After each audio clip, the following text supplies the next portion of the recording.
सत्ता के गलियारों में इन दिनों सियासी चर्चा का विषय बने एकजुट विपक्ष को लेकर अब लगभग माहौल बदल सा गया है। एक समय ऐसा लग रहा था कि 2022 में बीजेपी को बेदखल करने के लिए लगभग हर एक राजनीतिक पार्टियां साथ आ सकती हैं, लेकिन फिलहाल ऐसा नहीं लग रहा है। अब हर पार्टी अपने सियासी समीकरण साधने की तैयारी में जुटी हुई है। इस बार एआईएमआईएम चीफ असदुद्दीन ओवैसी भी यूपी चुनाव में अपनी किस्मत आजमाने का फैसला कर चुके हैं। पहले तो ये कयास लगाए जा रहे थे कि ओवैसी बसपा के साथ जाएंगे, क्योंकि बिहार चुनाव के दौरान बसपा और एआईएमआईएम ने साथ मिलकर चुनाव लड़ा था और उन्हें कामयाबी भी मिली थी। लेकिन मायावती ने यह साफ कर दिया है कि यूपी में वो अकेले ही चुनाव लड़ने वाली हैं।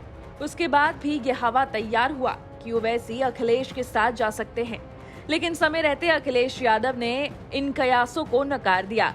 अब ओवैसी ओम प्रकाश राजभर की सुहेलदेव भारतीय समाज पार्टी संग मिलकर चुनाव लड़ने की तैयारी में हैं। लेकिन अब कहा जा रहा है कि ओवैसी के इस चुनावी गठबंधन का विस्तार हो सकता है। वो भीम आर्मी चीफ चंद्रशेखर आजाद संग हाथ मिला सकते हैं। दलित वोटों को ध्यान में रखते हुए ओवैसी ये बड़ा फैसला ले सकते हैं। अब ये अटकलों का दौर इसलिए शुरू हुआ क्योंकि हाल में ही असदुद्दीन ओवैसी की चंद्रशेखर से अहम मुलाकात हुई है। उस मुलाकात में ओम प्रकाश राजभर भी शामिल हुए हैं। अब इस मुलाकात के दौरान इन मुद्दों पर चर्चा हुई, किन बातों पर सहमति बनी ये अब तक साफ नहीं हो पाया है।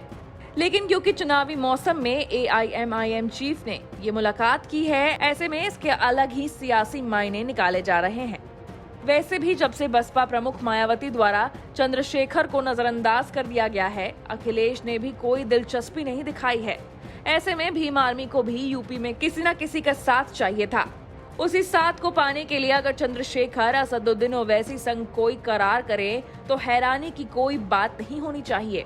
इस गठबंधन के जरिए सीधे सीधे मुस्लिम वोट के साथ साथ दलित समुदाय को भी लुभाने की तैयारी चल रही है।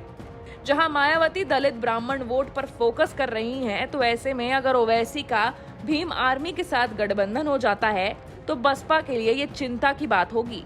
वैसे इन कयासों के बीच अभी कुछ भी औपचारिक तौर पर नहीं कहा गया है, बस कयास ही लगाए जा रहे हैं। अब आगे ये मुलाकात यूपी की सियासत पर क्या असर डालता है, इस पर सबकी नजर रहेगी। ब्यूरो रिपोर्ट, यूपी तक।